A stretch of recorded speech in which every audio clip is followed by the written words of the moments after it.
சிம்பிளாக சூப்பராக ஒரு சொரா புட்டு நல்லா 1/2 கிலோ சொரா இது 1/2 கிலோ 3/4 கிலோ 3/4 கிலோ சொரா இது பாருங்கள். அவிச்சி எடுத்துது கொஞ்சூண்டாக இருக்குது.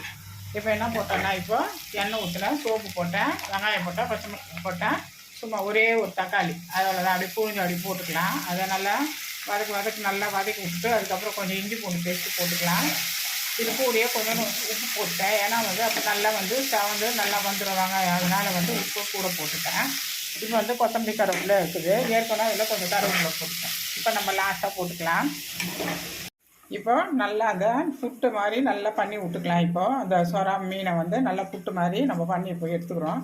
இப்போ தக்காளியெல்லாம் போட்டதுனால நல்லா வதங்கி நல்லா சூப்பராக வந்துடுச்சு. இப்போ தேங்காய் அந்த துருவின தேங்காய் இப்போ தேவையானதை நம்ம போட்டுக்கலாம். இப்போ என்ன பண்ணிக்கலாம், நம்ம அந்த மேஷ் பண்ணி வச்சுருக்கோம் இல்லையா சொராவை, அதில் மஞ்சத்தூள் போட்டு அதில் வச்சுருக்குறோம். அதனால் அதில் போட்டுக்கலாம்.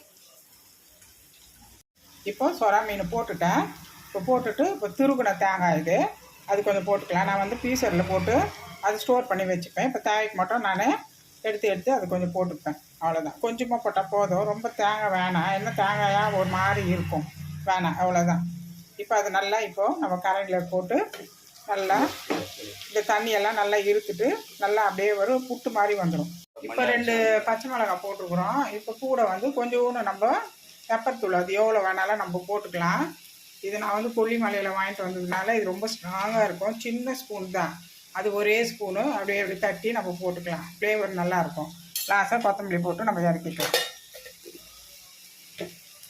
லாஸ்ட்டாக நம்ம கொத்தமல்லி போட்டு அவ்வளோதான் இறக்கிக்கலாம். இப்போ சொரா புட்டு, சூப்பரான சொரா புட்டு இப்போ ரெடி ஆகிப்போச்சு.